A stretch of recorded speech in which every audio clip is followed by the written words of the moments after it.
자, 우리 여호수아 말씀 보도록 하겠습니다. 5장 1절부터 9절까지입니다.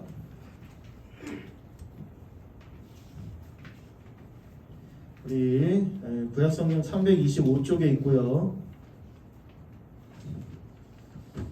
자, 이제 어느덧 여호수아 5장까지 왔는데 1절부터 9절 우리 한 절씩 교독하며 읽도록 하겠습니다. 네, 제가 먼저 읽도록 할게요. 우리 1절입니다. 요단 서쪽 아모리 사람의 모든 왕들과 해변의 가나안 사람의 모든 왕들이 여호와께서 요단 물을 이스라엘 자손들 앞에서 말리시고 우리를 건너게 하셨음을 듣고 마음이 녹았고 이스라엘 자손들 때문에 정신을 잃었더라.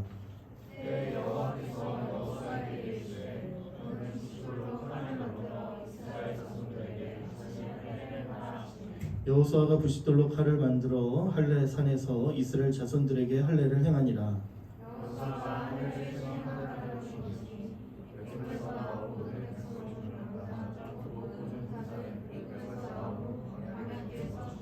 그 나온 백성은 다 할례를 받았으나 다만 애굽에서 나온 후 광야길에서 난 자는 할례를 받지 못하였음이라.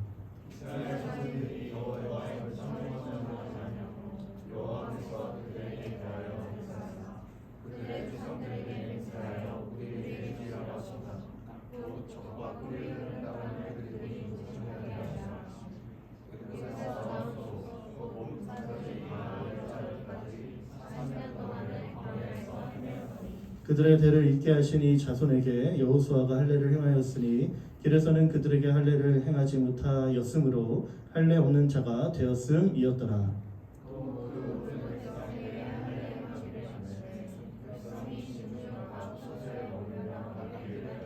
구절 함께 같이 읽겠습니다. 여호와께서 여호수아에게 이르시되 내가 오늘 애굽의 수치를 너희에게서 떠나가게 하였다 하셨으므로 그곳 이름을 오늘까지 길갈이라 하느니라. 아멘. 네, 하나님의 말씀입니다. 우리 다시 할례를 행하다라는 제목으로 말씀 나누도록 하겠습니다.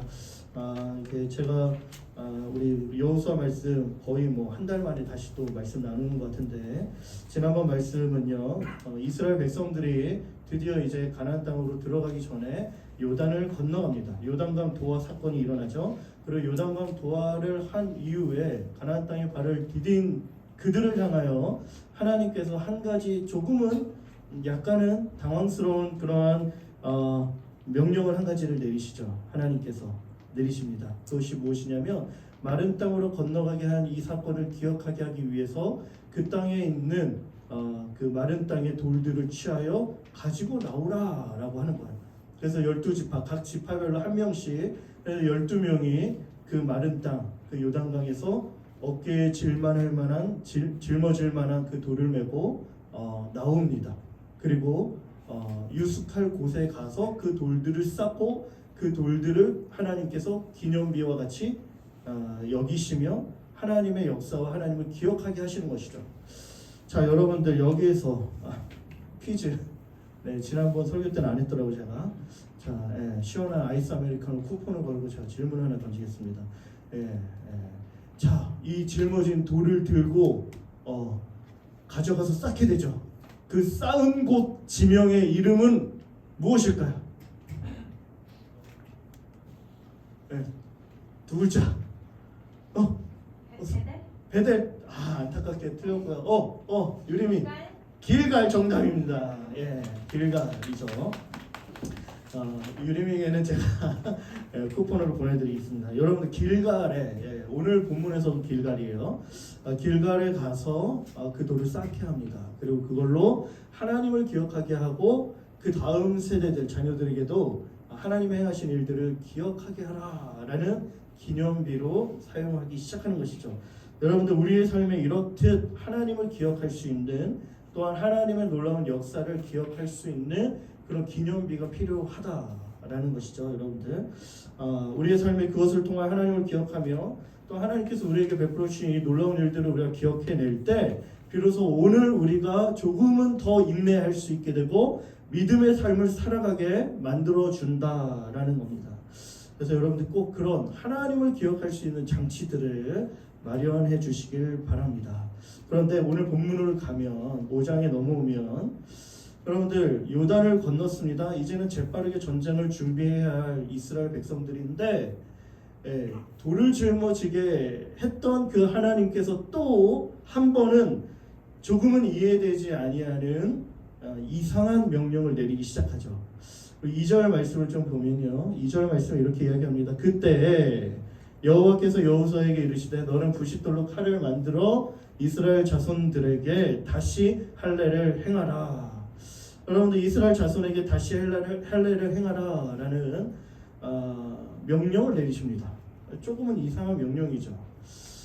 그런데 할례를 행하라고 명령하신 그때가 언제일까요, 여러분들? 바로 요단을 건넌 직후이죠. 여러분 한번 생각해 볼 때 요단을 건너가기 전까지만 하더라도 요단강 앞에 서 있는 이스라엘 진영의 기세는요, 기운은요 별로 좋지 않았습니다. 왜냐하면 요단강이 가로막고 있었기 때문에 장마철 강이 범람하여 이 강을 우리가 어떻게 건너갈 수 있겠냐라는 것이죠. 두려움 가운데 있었습니다. 그럼 반대편 가나안 족속은요 요단강이 가로막고 있기 때문에 그래도 건너오기 어려울 거야 라며 오히려 그들은 조금은 여유로웠던 것이죠. 그런데 기적적인 요단강 도하 사건으로 인해서 이제는 전세가 완전히 역전된 상태예요. 1절 말씀 우리가 읽었는데 요단강 도하로 인하여서 가나안 땅의 모든 거민들의 마음들이 녹았고 그 정신이 혼란스러워졌다라고 이야기가 되어져 있어요.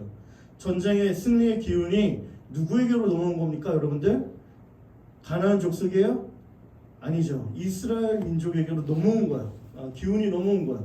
이때가 절호의 찬스인 것이죠. 지체하지 말고 가나안 땅으로 진격하며 올라갈 때입니다. 그런데 하나님께서는요, 그 걸음을 멈추시는 거예요. 잠깐 호흡을 가다듬으시고 걸음을 멈추게 하시는 것이죠. 그리고는 진격하여 가나안 땅을 점령하는 것보다 무언가 더 중요한 일이 있다라고 하는 그런 말씀을 해주시는 것처럼 뭔가 다른 것을 이스라엘에게 명령하시는데 그것이 바로 다시 할례를 행하라라는 명령이라는 겁니다. 여러분들 할례가 무엇일까요? 할례가 뭔지 아시는 분? 할례가 처음 등장했던 책은 무슨 책일까요? 구약에서. 창세기는 맞췄습니다. 하나님께서 이 할례를 누구에게 가장 먼저 행하라 라고 명령하셨을까요, 여러분들? 아브라함 맞았어요. 여기에는 커피 쿠폰이 안 걸려있는데 나중에 걸어보겠습니다. 아브라함이에요. 700여 년 전에 이 사건이 일어나기 700여 년 전 이스라엘 민족의 아버지, 믿음의 조상이라고 말하는 아브라함과 하나님 사이에 맺은 언약의 증표이죠. 창세기 17장에 등장합니다. 이렇게 쭉 보시면 되고요.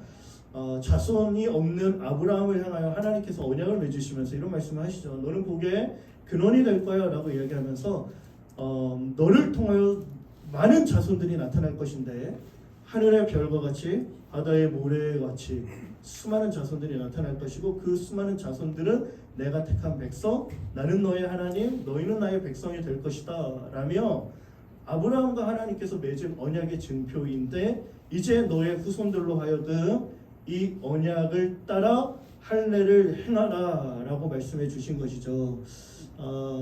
10절 말씀에 보면 다 할례를 받으라 라고 나와 너희와 너희 후손 사이에 지킬 내 언약이다 라고 얘기를 하고 있어요. 언약의 증표입니다. 표징이죠. 근데 11절 보면 그 할례가 무엇이냐면 포피를 베어 생식기에 포피를 베는 거예요. 그리고 태어난 모든 남자 난지 8일 만에 할례를 받는 것이 바로 이 언약의 증표인 것이죠. 이것을 하나님께서 이스라엘 백성들로 하여금 다시 행하라라는 겁니다. 하나님께서는 아브라함을 선택하셨고 언약을 맺으시며 그의 모든 후손들 이스라엘 자손들에게 할례를 시행하게 하는 거죠. 이게 몸의 표시인데 이 표시를 통하여 그들이 기억하게 되어지는 것이 무엇이냐면 우리는 하나님과 언약을 맺은 우리는 하나님께 속한 백성 하나님의 자녀구나 라는 사실을 기억하게 된다라는 것이죠. 구별된다라는 겁니다. 몸에 새겨진 이 언약의 표시를 통해서 자신들이 하나님의 사람이라는 것 그냥 세상과 같이 살아가는 것이 아니라 세상과는 조금 다르게 하나님의 뜻을 이루며 살아가야 한다라는 사실들을 깨닫게 된다라는 것인데, 말씀드린 것처럼 8일 만에, 태어난 지 8일 만에 8일 만에 8일 동안 8일, 그때가 이게 뭐 의학적으로는 아무런 그런 고통이 없대요. 그렇기 때문에 코피를 베어도 아프지 않는다라고 합니다. 제 쌍둥이 아들 중에 하나가 태어날 때 여기 혓바닥 그 안쪽에 설소대가 좀 짧아서 여기를 칼로 쬐어. 태어나자마자 며칠 안 돼서 피가 막 나는데, 근데 의사 선생님이 하시는 말씀이 전혀 통증을 못 느낄 겁니다, 아이는. 그런 얘기를 하더라고요. 와, 그러다 저 깜짝 놀랐는데, 예, 그랬습니다. 그래서 아프지 않았을 겁니다. 근데 8일 만에 받았다? 그럼 다 받았어야 되는데 왜 하필 지금 이때 이 순간에 이 할례를 시행하게 한 것일까요? 할례를 명령한 하나님의 의도와 또 그 안에 담겨있는 교훈을 우리가 발견할 필요가 있는데, 첫 번째, 다시 할례를 행하라 하신 데에는요, 우리에게 이러한 삶을 요구하고 있다라는 겁니다. 무엇이냐면요, 여러분들 회개와 순종의 삶이다라는 겁니다. 여러분들 8일 만에 시행하는 언약의 징표라면 이스라엘 백성들은 모두 다 이미 거의 다 받았어야 하는 상황인 것이죠. 그런데 왜 다시 할례를 받으라고 했냐라면, 지금 이 말씀을 받고 있는 요단을 건넌 출애굽 2세대들은 여러분들 할례를 받지 못했던 세대였다라는 겁니다. 4절 5절을 쭉 보면 여호수아가 할례를 시행한 까닭에 대해서 설명해 주면서, 왜냐하면 5절 말씀을 보니 이전에 나왔던 출애굽 1세대들은 다 할례를 받았지만 지금 요단을 건너 가나안 땅에 들어온 출애굽 2세대들은 할례를 받지 못했다라는 거예요. 왜냐하면 이들은 거의 다 애굽에서 나오는 광야길에서 태어났던 사람들이었기 때문이다. 광야길에서 태어났기 때문에가 첫 번째 이유입니다. 여정길이었기 때문에 조금은 어려웠던 것이죠. 여행길이었고 나그네 길이었기 때문에. 그런데 여러분들, 이거보다 더 중요한 것이 있어요. 광야길이었기 때문에 할례를 시행하기 어려웠었던 것도 있었지만, 이보다 더 근본적인 할례가 중단되어지고 할례를 시행할 수 없었던 이유는요, 여러분들 6절 말씀에서 등장을 합니다. 6절 말씀을 쭉 보면요, 중요한 표현이 나오죠.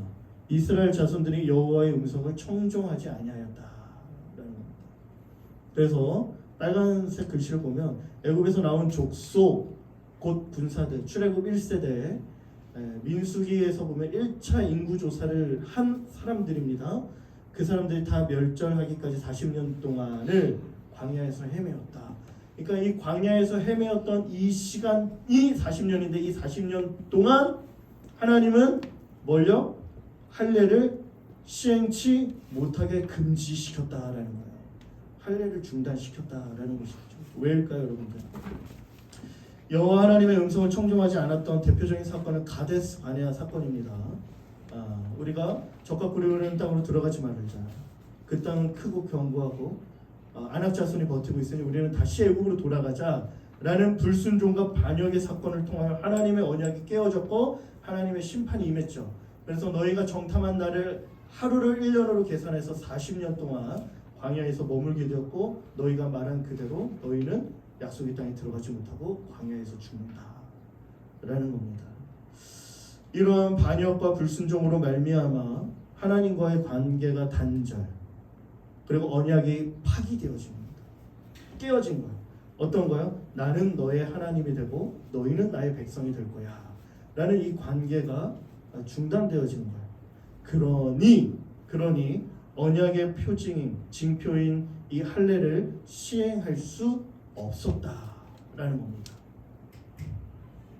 이게 근본적인 이유인 것이죠. 할례를 왜 시행하지 못한 거예요? 불순종과 반역의 사건. 그런데 새로운 세대가 일어났습니다. 약속의 땅에 들어갔습니다. 이들은 가나안 땅을 정복하며 이제 약속의 땅에서 살아가야 하는 거룩한 사명 앞에 서 있어요. 그런 그들을 향하여 하나님께서 할례를 행하라 명령하시면서 다시금 이들과 깨어졌던 그 관계, 언약을 회복시켜 나가길 누가? 우리 쪽에서가 먼저가 아니라 하나님께서 먼저 그 일을 주도적으로 행하신 거예요. 언약을 회복하자. 관계를 회복하자. 이제 새로운 세대가 일어났으니 다시 나와 함께하자 말씀하시며 할례를 명하고 계신다라는 것이죠. 그래서 여러분들 새롭게 세워진 출애굽 여러분 2세대들에게 지금 당장 진격하고 올라가서 가나안 땅을 차지하는 것보다 더 중요한 일이 있었는데 그것은 무엇이냐면 다시 하나님과 관계를 회복하는 일. 깨어졌던 하나님과의 그 언약을 다시 회복하고 언약을 맺고 이제 우리가 이전의 세대처럼 아브라함처럼 어찌 보면 우리의 몸의 표징인 것이죠. 이걸 통하여 내가 하나님께 속한 사람이구나 라는 그 정체성을 회복하고 깨닫고 살아가는 것, 그 일이 먼저 중요하게 치러져야 했다라는 것이에요. 하나님께서는 이거를 기뻐하셨다라는 것이죠. 근데 여러분들 한 번 더 다시 생각해 볼 때 여러분들 할례는 몸의 증표예요. 표시예요. 그런데 이미 여러분들 출애굽 1세대들은요 이미 그 징표를 가지고 있었습니다. 그 징표가 있었음에도 불구하고 약속의 땅 가나안 땅에 들어가지 못했어요. 여러분들 중요한 건 무엇이냐면 할례를 받았냐 못 받았냐가 중요한 게 아니에요. 그보다 더 중요한 할례 안에 담겨 있는 매우 중요한 의미가 있는데 그것이 무엇이냐면 다시 할례를 행하라 하신 명령 안에 이 표현을 한번 볼까요? 다시라는 표현, 다시. 이게 내가 이미 할례를 받았고 또 한 번 다시 받으라는 얘기가 아니라 받지 아니하였던 출애굽 2세대들을 향하여 받으라라고 말씀하고 있는데 그 다시라는 이 단어 안에 히브리어가 슈브라는 어떻게 보면 구약 성경 안에서 회개하다, 돌이키다, 다시가 하나님께로 돌아가다 라는 표현으로 할례를 명령하고 있다라는 거예요. 무슨 말일까요? 지금 그냥 몸에 어떠한 표시를 내어서 내가 할례 받은 사람이야 라는 것이 끝이 아니라 그것만으로 충분한 것이 아니라 그것이 중요한 것이 아니라 그보다 더 중요한 그 할례 이면에 담겨 있는 하나님 앞에서 내가 불순종하고 반역하고 그 언약을 깨뜨려 관계를 깨뜨렸던 그 모든 것들을 이제 회개하며 돌이켜 하나님 앞에 나아가야 하는 것, 이것이 더 중요한 것이다 라는 걸 우리 가운데 교훈하고 있다라는 것이죠. 다시 할례를 행하라고 할 때에는 이전에 불순종했던 이전의 세대의 모든 죄악을 하나님 앞에서 회개하고 여호와의 목소리에 청종하지 아니하였던 그 불순종이 아니라 이제 하나님의 말씀에 순종하며 살아가라 라는 메시지가 담겨 있다라는 것이죠. 그러니 우리는 하나님께로 마음을 향하여 여호와의 음성을 청종하기를 또 그러한 순종을 하나님 앞에서 드리기를 결단해야 한다라는 겁니다. 순종을 다짐하며 하나님을 향한 온전한 믿음을 고백할 수 있어야 하는 것이죠. 회개와 순종이 우리의 삶에도 하나님과의 관계를 회복하는 데 있어서 매우 중요한 것이다라는 겁니다. 여러분들 우리가 그냥 다만 교회를 왕래하고 다니는 것만으로 충분하지 않다라는 거예요. 만일 우리가 하나님 앞에서 온전히 해결하지 아니하는 어떠한 무언가가 있다라면 그것이 하나님과의 관계를 가로막고 있다라면 그것이 무엇인지 우리가 하나님 앞에서 직면해야 되고 그 문제들을 끌어안고 하나님 앞에 엎드려 회개할 수 있어야 하는 거예요. 우리가 하나님 앞에 회개하며 과연 내가 하나님 앞에서 순종하고 살아가고 있는지가 하나님과의 관계에 있어서 정말 더 중요한 거예요. 여러분들 교회 20년 30년 다녔다가 중요한 게 아니라는 겁니다. 여러분들 그냥 딱 하는 거예요. 여러분들 세례 받았냐 안 받았냐가 중요한 게 아닌 거예요. 여러분들 이따 또 세례를 얘기하겠지만 그보다 더 중요한 게 우리 마음 안에 있는 하나님을 향한 태도가 중요함을 기억하시길 바랍니다. 우리가 하나님의 말씀 붙잡고 순종하며 나아갈 때 우리가 비로소 우리는 하나님의 백성이 되고 하나님은 우리의 하나님 되어지는 이 언약이 회복될 수 있다라는 것입니다. 그리고 여러분들 이러한 순종과 믿음이 가나안 땅을 점령할 수 있는 매우 강력한 힘이 된다라는 사실들을 우리 가운데 가르쳐주고 있어요. 이스라엘 백성은요 오합지졸입니다. 그들이 강력할 수 있는 유일한 비결은요, 하나님이 함께 해주시는 거예요. 하나님이 함께 해주시지 않으면 아무것도 아닌 것이죠. 이스라엘 백성 여리고 성 앞에서 아무것도 아닌 것이죠. 하나님께 순종하며 믿음으로 전쟁을 치를 때 비로소 강한 군사가 될 수 있는 겁니다. 우리의 모습도 똑같아요. 우리가 이 땅을 살아갈 때 그냥 내 경험, 내 힘만 의지하며 살아가는 것이 아니라 철저하게 우리는 하나님의 말씀에, 여호와의 음성에 청종하며 순종하며 나아가야 하는 것이죠. 내 경험, 내 힘을 내려놓고 하나님을 붙잡고 살아갈 수 있어야 한다라는 거예요. 그럴 때 필요한 게 순종이고 믿음인 거예요. 이스라엘 백성들이 할례를 행하는 것에는 매우 큰 믿음이 필요한 행동이었습니다. 남자가 생식기에 포피를 자르고 할례를 시행하는 건 여러분 상당한 고통을 수반합니다. 할례를 행하면 적어도 2, 3일, 사나흘은 꼼짝달싹 못해요. 움직일 수가 없어요. 전투력 제로, 완전 상실되는 거야. 당시에 전쟁에 나갈 만한 20세 이상의 남성을 조사했을 때 2차 인구 조사를 했어요. 60만 1730명 60만 명으로 볼 때 이전에 할례를 받았던 사람까지 포함했다라고 보면 한 대략 3분의 2라고 볼 때 4, 50만 명은 할례를 이날 행한 겁니다. 3, 4일간 전투력을 상실하는 거야. 할례를 행한 이 시기야말로 여러분들 어찌 보면 가나안 정복 전쟁 전체를 통틀어서 가장 이스라엘 백성들이 맞이한 최고의 위기 순간인 거야. 전투를 완전히 잃어버린 순간이죠. 요단을 건넌 것을 이미 가나안 족속들은 다 알았어. 왜냐? 정탐꾼을 보냈기. 그렇다는 건 뭐예요? 이들이 지금 할례를 행했다는 것도 가나안 사람들이 알고 있다라는 겁니다. 이스라엘이 할례를 행하고 드러누워 있다라는 걸 가나안 족속이 모를 리 없는 것이죠. 이것을 알고 적군이 쳐들어오면요, 군사 60만 명 플러스 모든 이스라엘 백성 한 200만 명, 300만 명 되는데 순식간에 몰살당하는 것이죠. 이러한 순간에 여러분들은 어떻게 하겠습니까? 하나님의 말씀에 순종할 수 있겠냐라는 거예요. 그럼에도 이스라엘은 하나님의 말씀 앞에 순종하기를 선택하는 것이죠.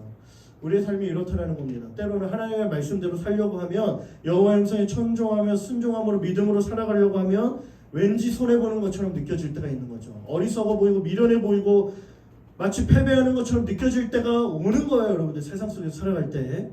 그래서 믿음으로 사는 것, 순종으로 사는 것을 선택하지 못하고 다른 방법을 찾는 것이죠.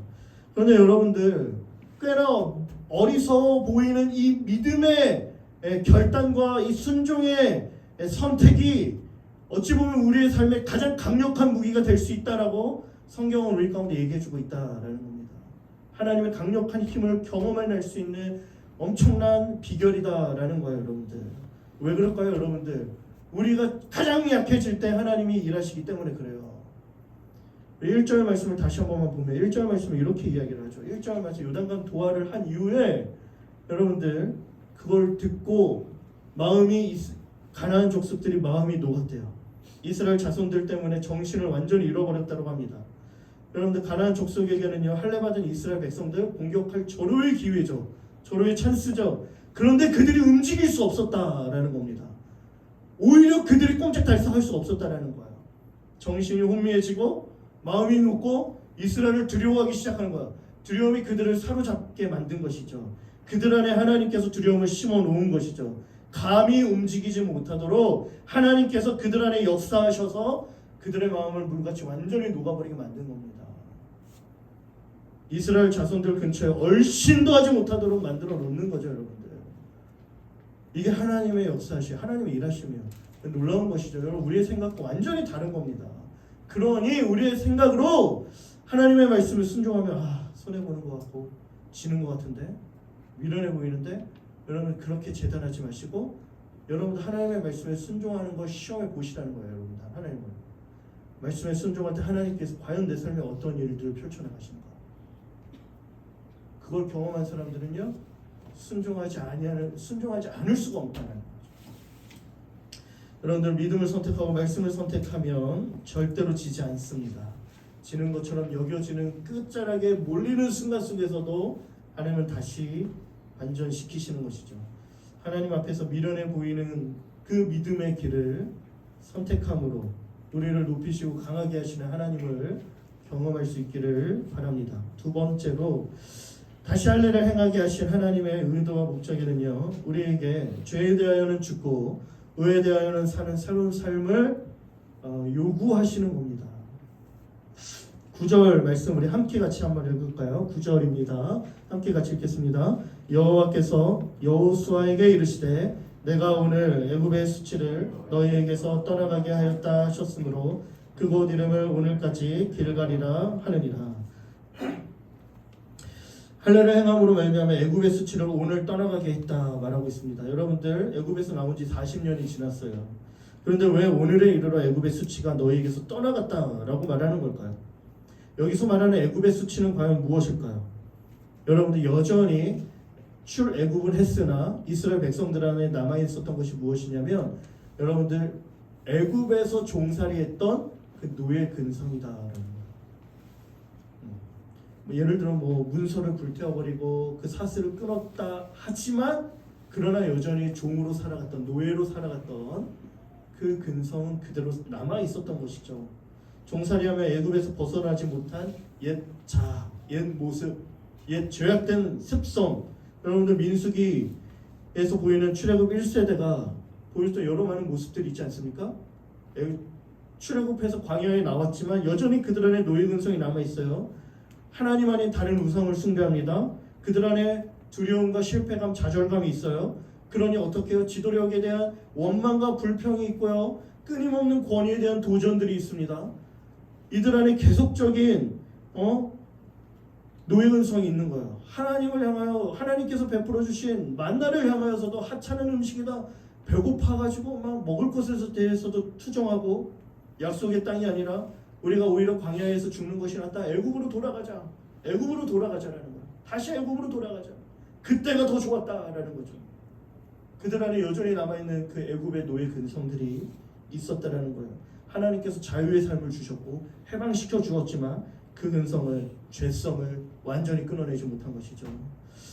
그래서 하나님께서 완전 새로운 이스라엘 백성으로 만들기 위해 광야 뺑뺑이의 40년의 시간을 돌린 거예요. 어찌 보면 이 40년의 시간은요, 애굽 이스라엘 백성들 안에 남아있는 그 애굽의 그 노예 근성을 완전히 제거하는 시간, 새롭게 하나님의 백성으로 다시금 재탄생되어지는 시간이었을 것입니다, 여러분들. 그리고 가나안 땅에 입성했을 때 비로소 할례를 행하게 하심으로 이제 드디어 애굽의 수치를 끊어냈다. 8절 말씀을 볼까요? 말씀드린 것처럼 할례를 행한 이후에는요, 사나흘 동안은 회복의 기간이 필요합니다. 백성들이 진중 각 처소에 머물며 낫기를 기다렸다라고 이야기하고 있어요. 여러분들, 지난 날 애굽의 수치, 죄악된 옛 모습을 끊어내는 것이 사나흘의 이 할례를 행한 후에 참아야 했던 이 고통의 시간들을 통하여서 이것이 얼마나 어려운 것인지를 실감했을 겁니다. 그리고 이 포피를 자르고 할례의 이 고통의 시간들이 회복되어지고 난 이후에 이제 다 그 시간이 지나고 난 이후에 내 몸에 생겨난 하나님과의 언약의 그 징표를 보면서 하나님과의 온전한 관계가 회복되었다는 걸 알게 되는 것이죠. 새로운 신분과 삶이 시작되어지는 출발점이 되는 것입니다. 여러분들, 새로운 신분, 새로운 삶, 이제 가나안 땅에서 살아가게 되는데 그러한 삶을 살기 위해 가장 먼저 필요한 것이 무엇이냐면 옛날의 옛 모습을 벗어버리는 거예요. 가나안 땅에서 광야 때처럼 애굽에 묶여 애굽 때처럼 살아가서는 안 된다라는 것이죠. 그러니 옛 모습을 버리고 새롭게 주어진 그 가나안 땅에서 새로운 삶으로, 새로운 모습으로 살아갈 수 있어야 하는 거예요. 이것이 바로 할례를 시행하게 해주신 하나님의 분명한 목적인 것이죠. 이러한 목적이 우리의 삶에도 분명하게 적용되는데 구약의 할례가 신약에 와서는요, 세례로 대체가 됩니다.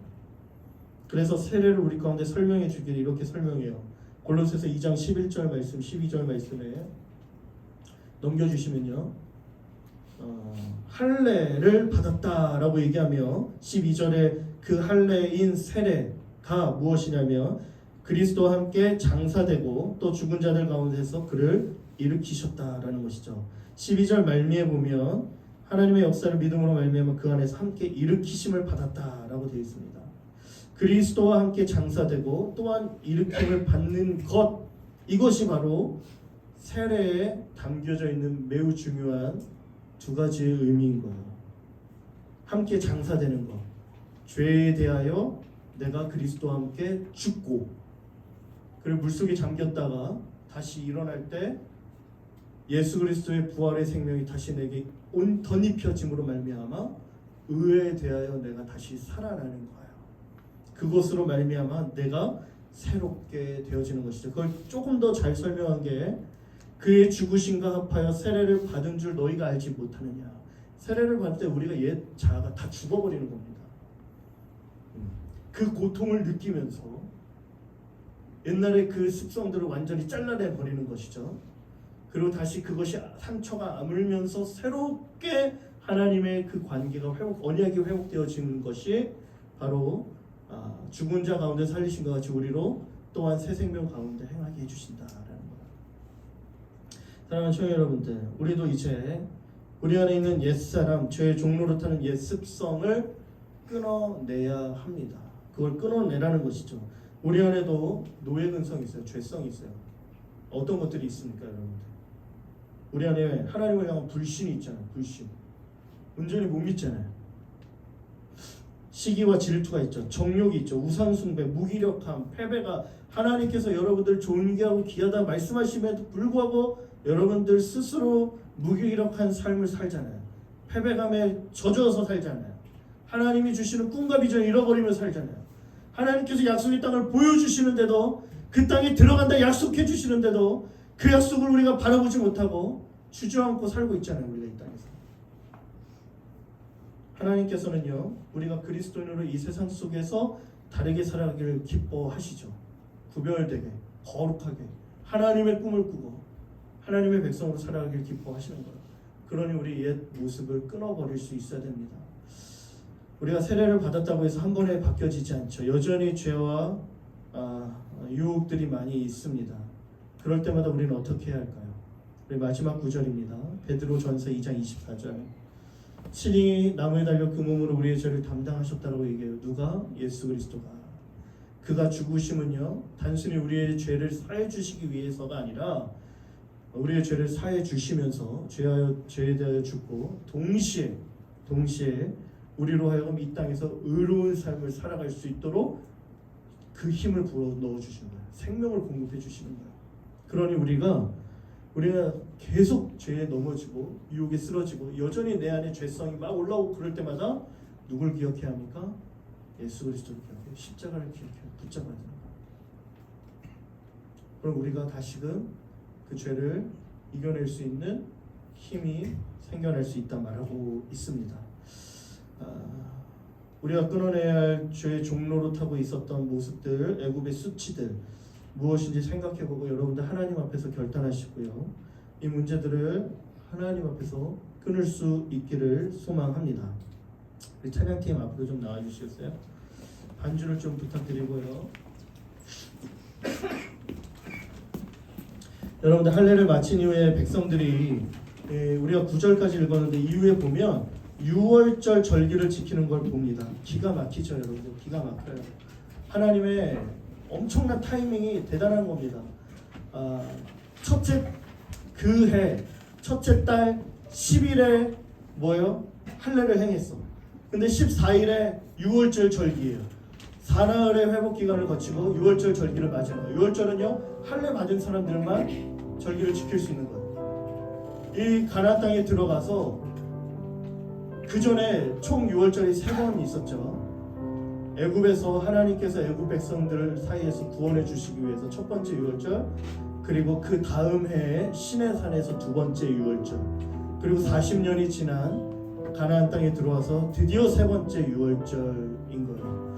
첫 번째 6월절이 무엇이었습니까?